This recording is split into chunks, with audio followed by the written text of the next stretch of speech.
Welcome. I'm Steph, an intuitive hypnotist from Quebec, Canada. I'm Julie, a past life regression hypnotist and Reiki healer from Wisconsin. And together, we are the Soulful Mystics. Hi everyone, Steph here. I'm so excited to share this double past life regression session facilitated by the amazing Meera with you. Julie and I set the intention to experience a life where we lived together. We left the rest open, but asked for anything that would help us understand our connection just a little bit more. That is exactly what we experienced, but so much more than we ever anticipated. Julie, Meera, and I will be getting together to chat about this session in more depth in the next episode. This session has been edited slightly for the podcast. We removed the long pauses so that it's more interesting to listen to with less airtime. We mention this because we don't want to give the illusion that people in hypnosis answer questions that quickly. Typically, people take time to observe the details and then translate what they're experiencing before speaking it out loud. We would love to hear from you. If you have any questions, comments, feedback, or suggestions, you can reach us on Instagram at Soulful Mystics Podcast or via email linked in the show notes.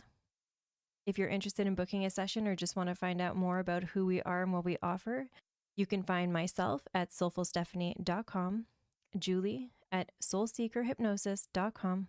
Also, it's Julie's birthday month, and she's offering a 50% discount if you book a session with her in the month of May. And trust me, you will not regret working with her. And at 50% off, it's a huge deal. And if you want to work with Meera, you can find her at meeradawson.com. Again, we linked everything in the show notes.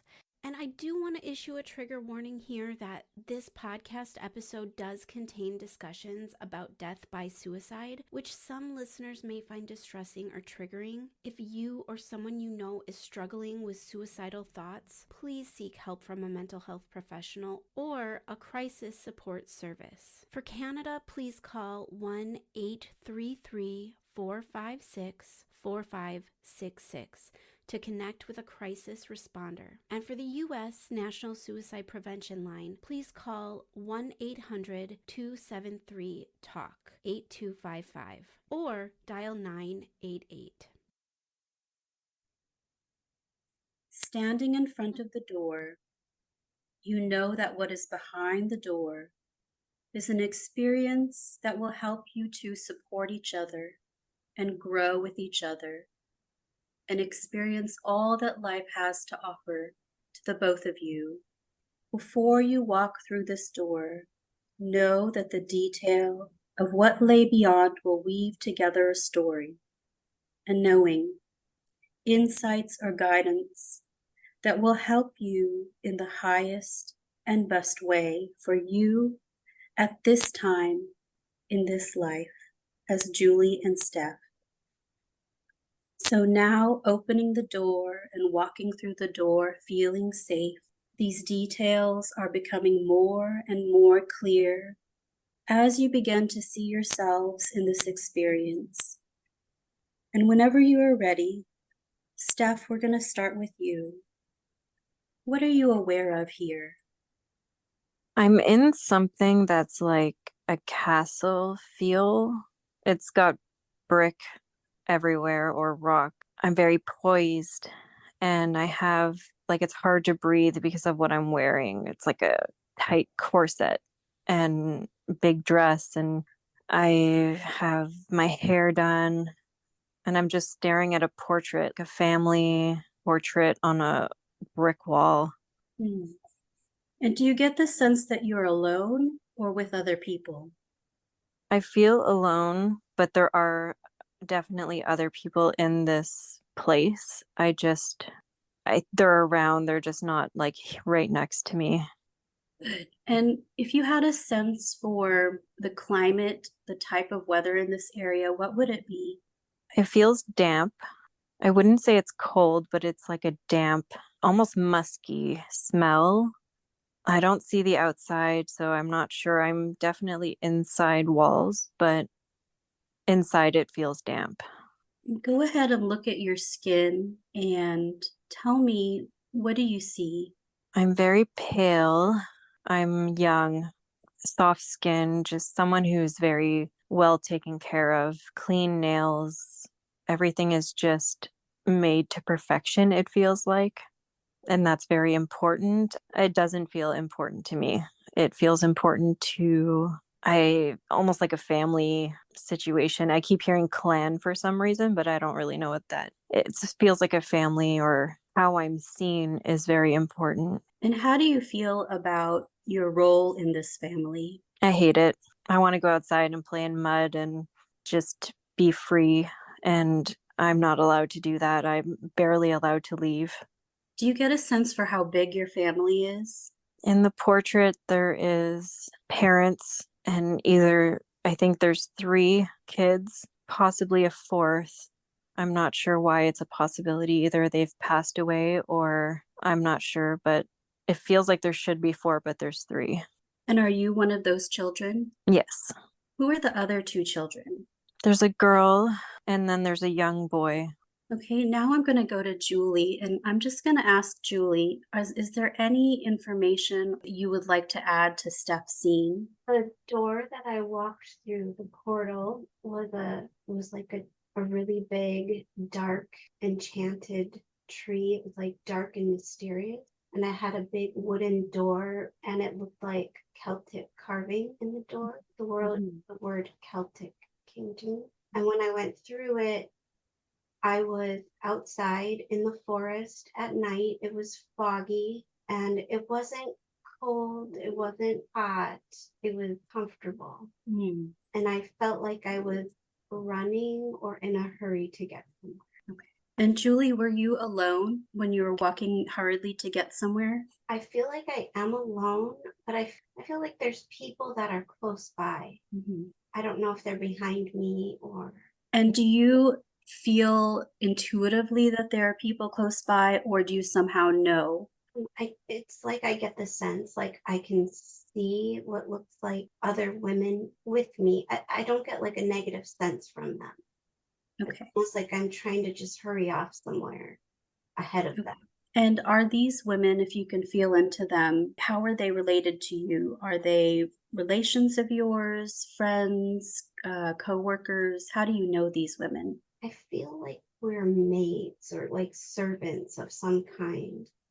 I feel like we all work together at the same place. Okay. And where are you going as you walk through hurriedly that you're trying to reach somewhere? Where is it you're headed to? It looks like a castle or like a really big house. It's just very grand and stone. How do you feel as you're going to this castle? What is your sense? Are you hurrying because you're worried you'll be late for something important, or are you excited about getting there? How do you feel? I feel a mixture of emotion. I feel like I'm going to see a friend, so like I'm sneaking off to see her, but I have to do it quickly, and no one can notice. So it's like I'm afraid to get caught, but yet it almost seems like it's something I've done before. So Julie, we're going to fast forward in this scene until you get to the next event. And as soon as I count to 1, I want you to be there and let the details come in. 3, 2, and 1. Looking around, sensing, smelling, feeling. And where do you sense that you are? I feel like I'm inside that castle now. I'm like looking around this long corridor to make sure nobody can see me. I'm coming up to a door and I want to knock on the door. And when you get to the door, do you go inside? Do you knock on the door? What happens? I knock on it, just very lightly. And what happens next? There's a girl that opens the door, and she's definitely of the family. She's dressed a lot nicer than me. Okay, good. So do you recognize this person? Is this somebody that you're familiar with? I do think it's Steph. She's very pretty. Good. At this time, I'm going to ask Steph if there's any input you have into this particular scene or encounter as the woman that you were. Yeah, and it's very emotional. I feel I was there. I opened the door and it just is the only part of my life that's been happy was this friend that saw me for who I really was and didn't put so much pressure on me to be something that I'm not. And and we're not allowed to be friends because we're in different classes, and I'm not allowed to leave the castle. I have to sneak away, and she showed me different, almost like tunnels and hallways and secret places within the walls. And when we met, it was like just the best time of my life. Like, I actually feel something I was taught not to feel. And when I hear the knock on the door, just excitement to, oh my God, where are we going to explore next? She just kind of showed me the world in a way that I hadn't been able to see it. And it's definitely a stronger connection than I've ever felt with anyone in that life.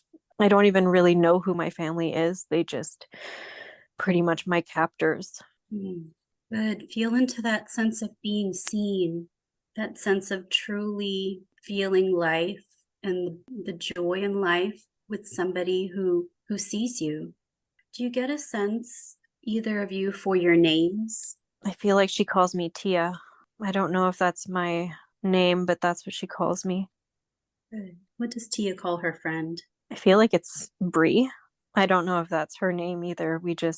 I feel like they're nicknames. Good. Is there anything else from this scene that either of you would like to contribute as far as something you sense, feel, or know? Or would you like to move to another scene in this life?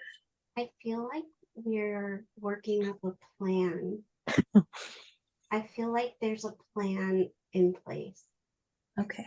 I see it like we're not hugging, but we're like facing each other and we're holding onto each other's arms, like kind of in an embrace, but not hugging. I don't know. We're scheming up a plan, I think, to get her out of the castle, but I think it's for good. Mm-hmm. I could see us going to the bed. This is like my bedroom, and we're putting things underneath the covers. And we chopped off some of my hair and kind of made it look like I was sleeping so that we would have more time to get away. Okay, so this is something you guys are planning, but also enacting at the moment. Yeah, and it feels like this has been a plan that we've been working up for a long time because that the hair is a disguise. And so Mm-hmm. we're bringing, as I am sneaking up to her, I'm bringing like a supply one at a time, whether it's a piece of clothing. I feel like we're dressing her up as a boy. Yeah. Oh, wow. Yeah, like I said, I've done this many times where I've snuck off, ran up to meet her. I'm delivering something, dropping something off. But I feel like this meeting, this is it now. It's time to put the plan in action. And Julie, how are you feeling about this plan and how it's going to unfold? I feel very matter of fact about it. I feel so deeply for her and I see the way she's treated, even though she's some kind of royalty. She's not, this isn't the life she wants. And her family puts so much pressure on her to be proper and to be thin. And that is just not who she is. And I can see that. And I feel like helping her is the right thing to do. But I also know that if we were to get caught, the consequences would be death. I know that, but I'm still unwilling to take the risk. So while there is a little bit of fear there, this has to happen now. And what do you feel? I know that Steph feels seen by you. Julie, how do you feel that Steph treats you or that Steph feels about you? I do feel a lot of love from her. I'm like a servant for her family. And I think we're close in age. I don't know if we're the exact same age, but I feel like we're close in age. And she has just always been very kind to me when her family has not. And she's always given me tiny little gifts and, little presents that I have to hide. And yeah, it's very mutual. There's so much love for each other. We're just good friends. Wow, just sink into that mutual respect and adoration and love between the two of you. Just really feel it in your bodies, in your hearts. Just take a moment to let it sink in and know that it's still available in your lives as Julie and Steph as you go through to continue to feel this support from each other, and to know that you're going to really benefit the world in so many ways just by supporting each other. Steph and Julie, do you feel ready to move to the next scene? Yes. Yes. Okay, so just moving to another scene in this life.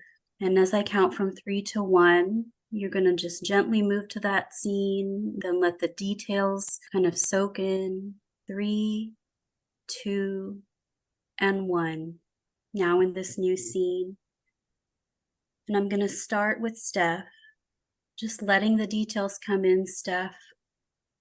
What do you see or sense around you? Definitely outside, living a very simple life. It feels like on the run. I feel like that choice that we made, I was about to get married to somebody who was very powerful. I think I was supposed to get married the next day, which is why there was such an urgency.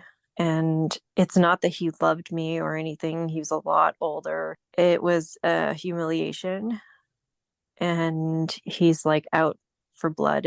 It seems like there wasn't really any news or anything that we can get, but we have kind of a network or a community that goes into the town and hears stuff, and it's not safe to come out yet. Mm-hmm.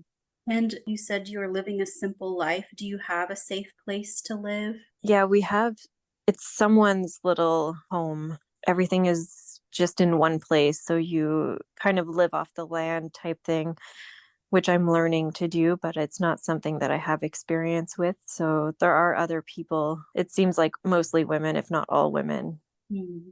And do you get a sense in this scene that you're alone or with the other women? Yeah, with the other women. Julie's there. There's older women, I think like at least 2 older women, and they're washing clothes. They're doing menial tasks that I'm just fascinated by. Good. What is the task, Stephanie, that you feel that you are most intrigued by, that you want to learn how to do in this new life you have? To cook. Oh. I love to watch them prepare and cook and think that it's so amazing that they can do that. Yeah. Is there a dish that you really want to make? I don't know why the word pheasant is coming up, but it tastes like chicken or gamey, but there's vegetables and it's so good. I always loved it when they made it for us at the castle, and just seeing how it's actually like what you have to do to prepare it is mind-boggling to me in that moment. And I want to get my hands dirty and just do it. And I feel like they're teaching me. So it almost feels like I'm pulling feathers out of a bird with Julie just kind of laughing and having fun. It's like the little things that made me feel really independent and strong because I could do this now. Good. So, Julie, do you have anything to add for this scene? Are you with Steph doing anything in particular? Definitely with her, and we get a lot of laughs out of the things that she doesn't know how to do. It's not like making fun of her in any way. It's very loving, but I see us planting a garden, and she's got her hands in the dirt, but then she sees a worm, and we just laugh and laugh and laugh. It doesn't scare her, but she just wasn't expecting it, and we just laugh about it. And it's stuff like that. So every time she's learning to do something new, it's always funny, and we are always giggling about it. And I sense that some of the women get a little annoyed by it. Mm-hmm. I don't know if there's some resentment there just because she came from royalty and now, like, what is she doing here with us? But I feel too like there is a group of women that is very protective of us, and especially of Steph, but of me too, because they know what could happen to me if she was ever found. I feel like the group of women, they raised us, both of us, because it almost felt like we were born around the same time. And Bree's mother was also a servant. So she was just born into that life. So she started working very young. And these other women saw us both grow up and had a hand in raising us. And I feel like that's why I'm different from my family, because they were more mothers to me than anyone else, or they feel like family. And yeah, I do feel that people get annoyed with that. Like, why would she leave everything? She had everything. She was spoiled. She was this, she was that. But I don't think they really understood the shackles that I felt every day. And I think they will learn to, like, I will grow on them because I do have a drive to learn. I want to learn, even though my questions may be annoying, because they think, well, you should know that vegetables that you eat actually have to come from somewhere and they come from hard work. And I want to do the work. And I think that eventually I will grow on them. But right now it's more of a hassle because they're also in danger for helping. Hmm. So I just want to get a sense for this community. Are there any men in this community, or is it only women? I don't see any men. I don't see men. Do any women leave this community, or do they all stay together throughout their lives? I feel like some of them work in different places, and I'm not sure because sometimes they leave for long periods of time and then they come back. Hmm. I feel like people can do what they want. I feel like there's nobody holding them there and they're free to come and go as they please. Let's move to another scene if y'all are ready. Yes. I'm ready. So moving to another scene in this life is Tia and Bree. And I'm just going to count to 1. And as soon as I reach 1, just let the details of this new scene come in and just take your time to soak all of it in. 3, 2, and 1. So Julie, what do you sense in this place you're at? I feel like I'm standing outside the cabin that we've been staying at. It's dark and I'm the only one outside. Very quiet. Good. And what are you doing outside? Like I'm just coming home, but there's like a hesitation or something. I don't know if I hear something outside and I stop to listen, or if I'm afraid to go inside for some reason. I'm like hesitating at the door. It's like intuition. I have a bag over my head and I'm walking through a forest. Okay. It's like a mesh bag, or I don't know. It's hard to breathe. This cabin you're standing outside, Julie, is it your cabin or is it someone else's cabin? Our cabin, it's where Steph and I have been living. And Julie, what do you do next? How do you handle this? I'm not able to go through the door. There was somebody behind me. I feel like it's like a group of men. They were following me. The next part of this scene, I'm just going to go back to Steph. You have a bag over your head. Do you know if there's a person with you and who they might be? Yeah, they work for that man that I was supposed to marry, and there was an amount of money that was put to whoever can find me, and they found me. They're bringing me to him, and all I keep thinking of is that I'm so sorry for Julie and the women that helped me, because I know that it's the end. I don't even really care what happens to me at this point because my life is over anyway. Whether I stay alive and I have to marry him or do whatever they want me to do, like I'd rather die. But coming into their life ruined it and is going to cause a lot of pain. So just take a moment to feel that emotion. And how would you describe that emotion if you had to put a word to it? It's just gut wrenching. I feel sick. I feel just like I'm trying to disassociate. I'm trying to fight them off, but I have like ropes tied around my wrists and I don't see where we're going. I don't see who it is, but they're laughing. And it's a group of men of some stature. I don't know. They think they're important. I don't see them as very important, but they feel like they are, and I hate them. I have a lot of anger and resentment towards them and my family and that man.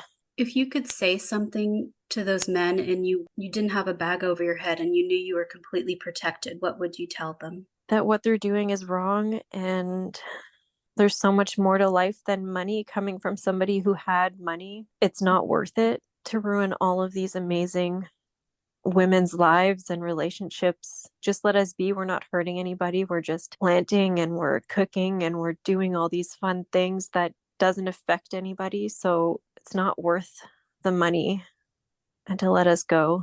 So just step back if this becomes too much, the emotions, all of it. Just know that you can step back and just observe. And we're going to move through this scene, and you can find a place of rest if that feels comfortable, a safe place to go. And I'm just going to check in with Julie while you do that. And just ask Julie if you could just kind of go to that scene you were at and tell me if there's anything more that you would like to communicate about that experience. I feel like I was surprised, but not surprised. And then it was almost like I just accepted what was about to happen. I feel like they brought me to where the rest of the women were sitting in the forest. Like they had them grouped together, tied their ankles and feet with ropes, and they had some kind of fabric over their mouths. And they just tossed me in with them and set our little village on fire. Take a deep breath in. Just let that go.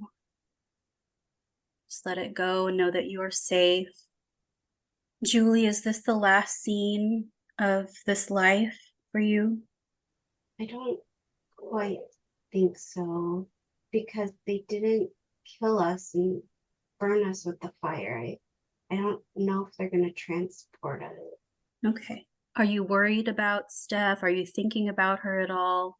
I'm terrified for Steph. I feel like the whole point of moving us, this group of women, is they're going to make an example out of us, and they're going to humiliate her, and they're going to kill us in front of her, in front of the whole village, in front of the whole kingdom. Okay.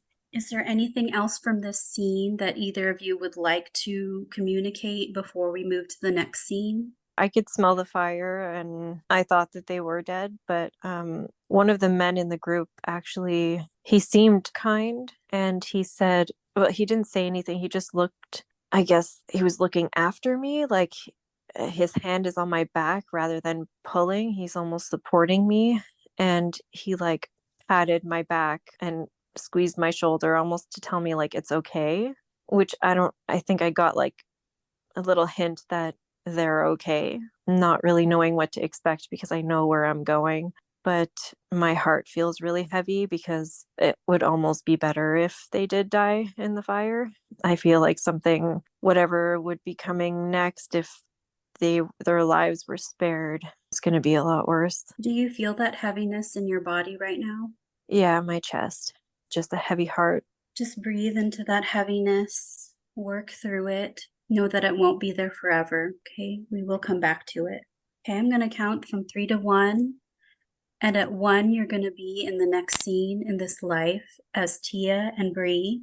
3, 2, and 1. All right. Steph, what do you feel here or see or sense? That I don't want to be there. I do see them lined up, the women. And it's almost like he made himself out to be a hero. He told people that I was kidnapped and that these women played a role in that when they were supposed to be serving the royal family. They, out of spite, kidnapped me and cut my hair and filthied me up. So the community was excited for them to die. And the humiliation of it was that because I was kidnapped and he said I was no longer a virgin, that he couldn't marry me, so that I was good for nothing, even though that wasn't true. There was no men, there was nothing of the sort. He just wanted to ruin my name in public. And so I was just as worthless. And I don't know what his plan is, but I am there and I'm forced to watch. But me and him and some of his men are on a balcony of some kind watching. They make sure that I'm actually watching. And what are you doing to handle this emotion? Are you dissociating? Are you in your body? How are you coping with this or not coping? I'm planning to kill myself. I'm looking for a way to do it. A lot has happened since I got back. I am no longer a virgin. And I feel like he had a lot to do with that. I've disassociated at that time and I hadn't really come back. I'm trying to disassociate from what I'm seeing, but I'm planning on jumping off the balcony. And Julie, are you in this scene? Do you feel yourself there or do you feel that you've already left? I see them on the balcony. I'm looking up at Steph and our eyes are locked on each other. And I'm trying to tell her, like I'm trying to communicate to her through that look that I'm sorry I failed you. And I just want her to keep going. I want her to get out and live. Steph, do you know if Tia sees Bree in this scene? Yeah. And I can feel her emotion. I can feel her message. I don't see them letting me get out and live. And I just want to join these women. I just want to be a part of them. And so if they die, I want to die. So just step back if you need to, if this is too much. And I'm just going to let you ladies feel into if there's any other information that you want to say about this scene. Julie, is there anything else you want to say about what happens next? Yeah, though I made eye contact with her when it was my turn to get up to the hanging block. And she was looking down at me. I had the rope around my neck. Okay.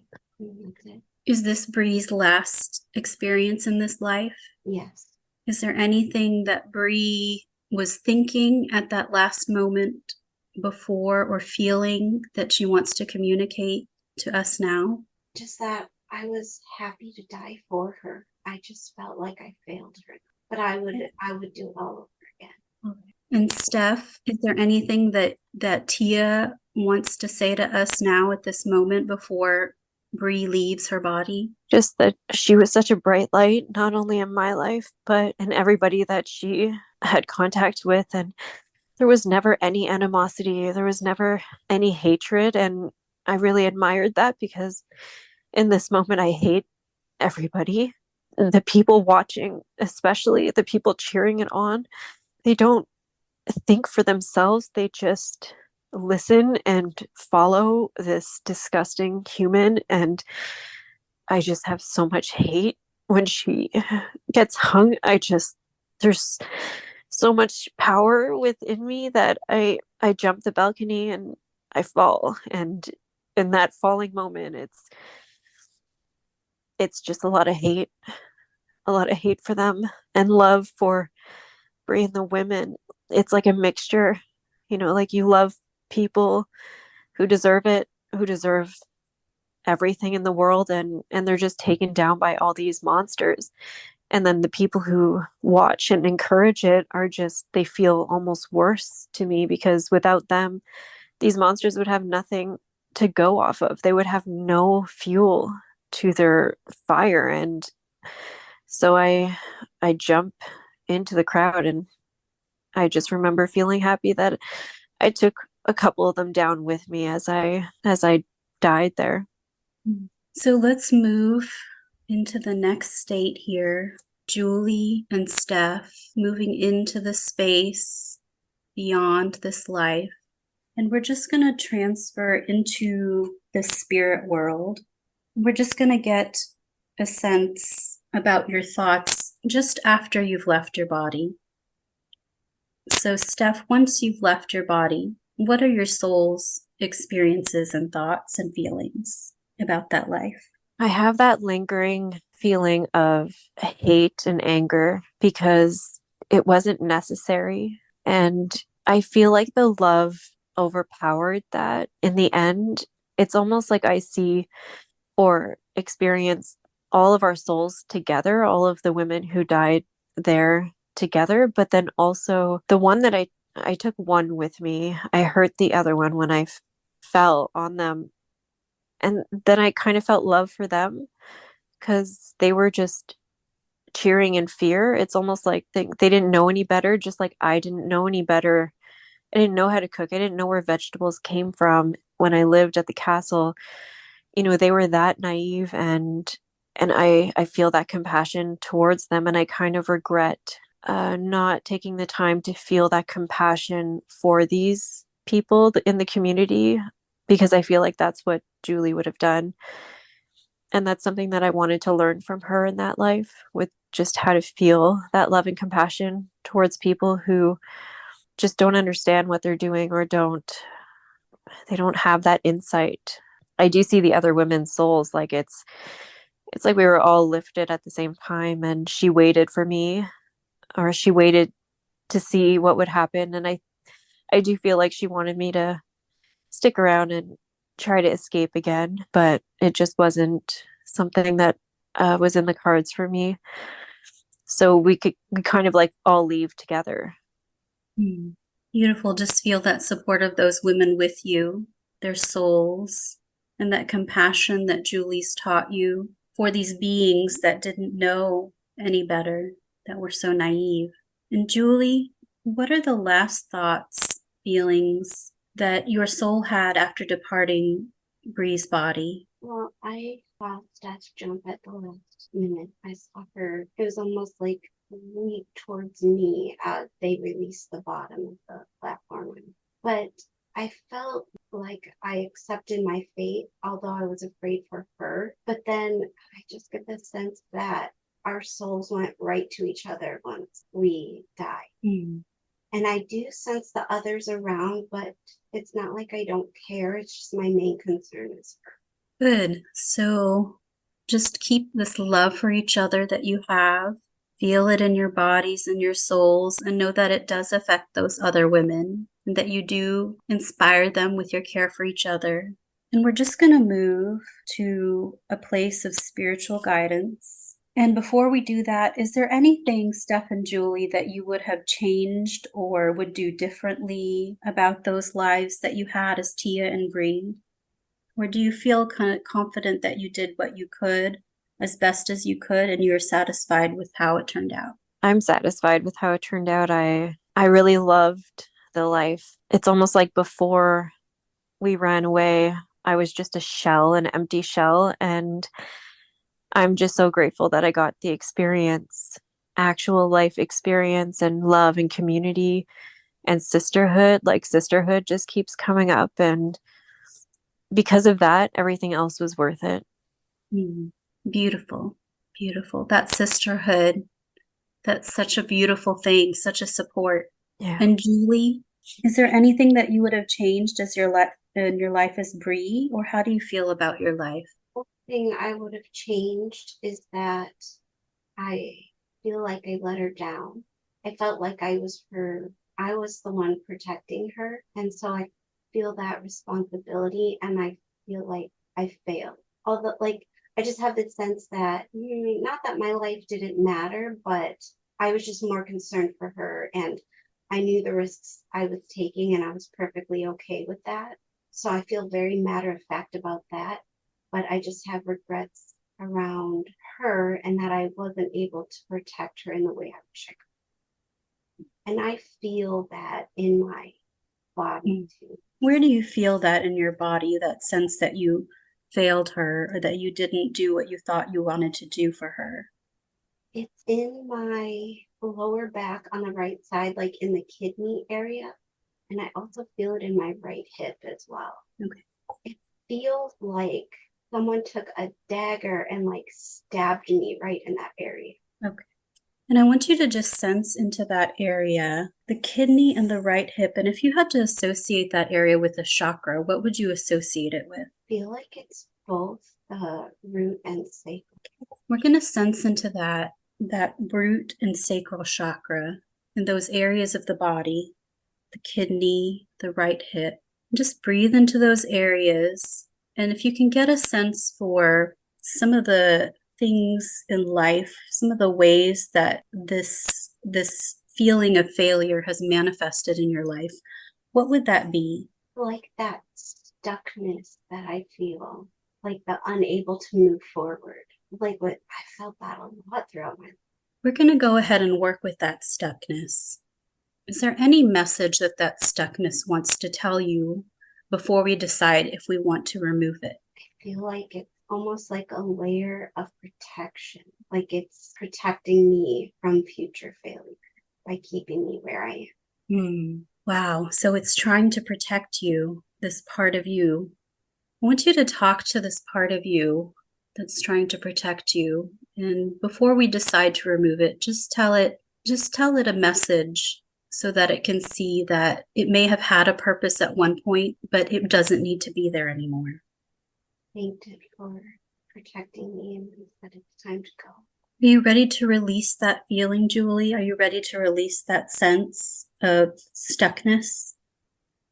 Yes. So let's just see and sense a way that we want to remove the stuckness in your root and sacral, in that hip, the right hip and kidney.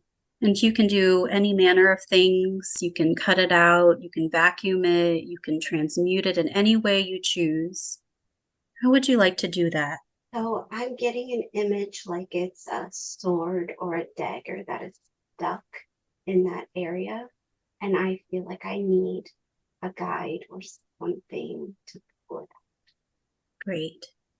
I want you to think of who you would like to ask, or if you just want a guide or a being that you trust to step forward. I would like to help if I can to pull it out, because you gave me that reason to live and I don't want you to hold on to that anymore. If I could help, even with one of your guides, love to help pull that out. That would be wonderful. Yes. Thank you. So, Julie, if you're okay with that, yes. Steph is going to help you. And if there are any other guides you'd like to call upon or helpers in the spirit world that have our best interests and the good of all at heart, then we're just going to do that at this moment. And how would you like them to help you remove the dagger? I see everybody just doing it all at the same time, like all in one effort, just pulling it right out. Beautiful. Just take a deep breath. And then if you want, just let it out in any way that feels comfortable. Just feel the relief in that area, the lightening. We're going to take that dagger, we're going to transmute it. We're going to throw it into the sun and let the sun transmute that energy. And it's just going to come back as a cooling, beautiful mist of love and compassion and forgiveness. And it's just going to rain down on the earth and bring love and compassion to all those who need that forgiveness. And we're going to put some of that beautiful compassion into that area of your body and just fill it up with that love and peace. So, Julie, how do you feel in that area of your body? So much better. Good. Wonderful. Thank you to Steph and our guides and helpers in the spirit world for helping Julie, and to Julie herself for going through this process. So, Steph and Julie, just scanning your bodies and your aura. Steph, I'm going to ask you if you are carrying any residues or energies from this life as Tia that are not serving you now as Steph. Well, I had that heavy heart, but as soon as the dagger was moved, I felt that weight lifted. So I think, my body feels pretty clear, almost like they were connected somehow. Beautiful. I heard like a whisper in my mind. It said, with her helping remove that was healing for her. Her helping me heal was helping her heal. Beautiful. Beautiful. So now just feel this pride in yourself, in your body, in your aura. Know that you are safe. Know that these feelings of love and forgiveness and compassion will grow more and more inside of you every single day. Sending love and gratitude to everyone from your past lives as Bree and Tia, both you and the others in that life. And we will now move into a space of spiritual guidance where you both will sense and know the answers that you need at this time. So moving into that space, my first question for your guides and higher selves is, why did Julie and Stephanie experience this past life at this time?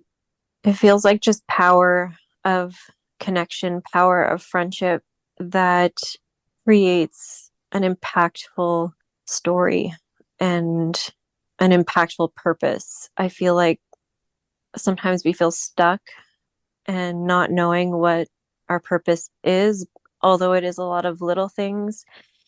Friendship and community is one of the big ones right now, and part of our struggle or hurdle is living so far apart and still maintaining that and sending each other courage and energy and confidence like we did, even though we lived in two separate worlds in this past life. We found a way to merge those worlds and make something beautiful out of it. And Julie, what do your guides say about this particular life and why you were shown these lives as Tia and Bree? See them smirking like, silly girl, you already do this. You love each other. You already do these things. You've done it before. Mm-hmm. It was a reminder of that. Good. Is there any other reason or any specific reason why Julie and Steph chose to be in such different places in this particular lifetime? It's part of our learning. It's sharing our light and doing it from different areas of the world. And for us to learn that we don't always have to be in the same space to be together. And you could be far apart and feel this strong of a bond and connection, so that distance and time really doesn't matter because we have that power within us. Mm-hmm. What can Steph and Julie do in order for their podcast to thrive and to move forward in the best way possible and to serve as many people as possible? We're in the beginning stages. I kind of see an infant stage where we're learning about ourselves, we're learning about our speaking style, we're learning how to use our voice. And so the audience is a bit smaller. If it were any bigger, we might feel a lot more pressure, so that it will grow in time as we grow and as we gain our confidence within ourselves. It's just going to keep going at a steady flow. And how can Steph and Julie continue to grow and attract more clients and maybe other topics that they can address? What would you like them to address in their podcast to help more people and increase their reach? First of all, have patience. Patience is really important. It's going to take some time to grow, but it's going in the right direction. I feel like it's very positive. I keep hearing just be you. Okay. For both of us.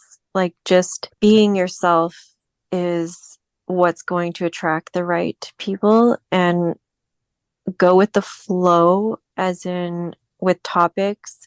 Have that brainstorming and have topics that come up, but to go with how you feel, because that's what people are going to need. So whether it's a lighthearted, fun conversation or a really deep, inspiring conversation, to just trust the flow of life and go with that. That's beautiful. What can you tell them about their businesses as hypnotists and healers? The more you shine your light, the more people you will reach. And the more you heal yourself, the more bright your shining will be. And so it's like a healing ourselves so that we can shine that light and help heal other people through our words. Are there any ways that Julie and Stephanie are currently dimming their lights that they can start addressing? The self-doubt. Mm-hmm. And how does the self-doubt show up? In their thoughts. And what is a good way for them to work with those thoughts and help ease that self-doubt? Communicate with each other when those thoughts come up, and getting together more frequently to do like a phone call, or even if it's just 5 or 10 minutes, phone call is so much stronger than through text, hearing each other's voices or even seeing each other on the computer is helpful. But sometimes a phone call is better than just texting. Mm-hmm. Any advice you have for them for how they can help each other grow? We have the regular phone calls. And is there any other advice or encouragement you would like to offer, Steph and Julie? To just be, and I just keep hearing, I've got you, and believing in that, because that's something that maybe on both sides we didn't feel before, or it's just the trust that it's a mutual connection, a mutual relationship, and that we need to trust that we've got each other's backs. Yes. Yeah. I Beautiful. keep hearing remote viewing.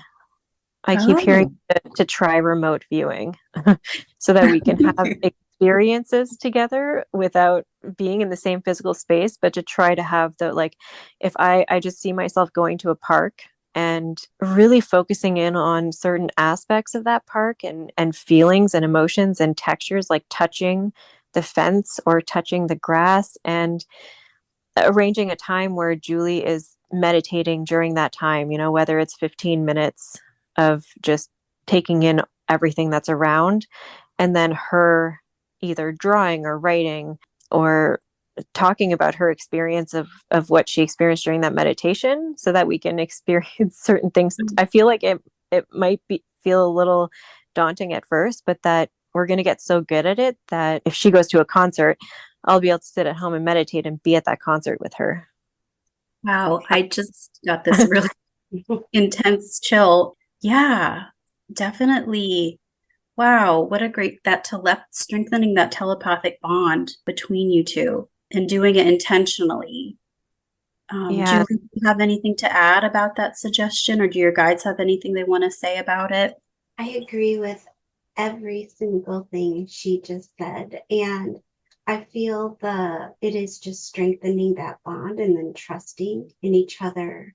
It's not how it came worded to me before. I feel like I lost it, but I feel like it's something that's going to continue to grow as time goes on. And then it's the reminder we've barely known each other for a year, and look how strong we bonded we already are. Mm-hmm. It's like, don't forget that. Yeah. Yeah. And I just feel like it's going to continue. Beautiful. We're going to go ahead and express our gratitude. And before we do that, are there any other last thoughts or expressions that are coming through? I feel this connection with you, Meera. It's like when you mentioned the chords at the beginning, this entire time I felt like we were all three connected, and there's a chord running through each of us. The sisterhood it runs deep. I just feel like you're a part of that, and you were a part of this journey more than I've felt in a facilitator. It just keeps coming up, and the sisterhood just keeps coming up. So had to mention. Yeah, I've actually been on a emotional roller coaster during this session. So I thank you for that, Stephanie. That's beautiful. Love that. And that's it for today's episode. Until next time, stay curious.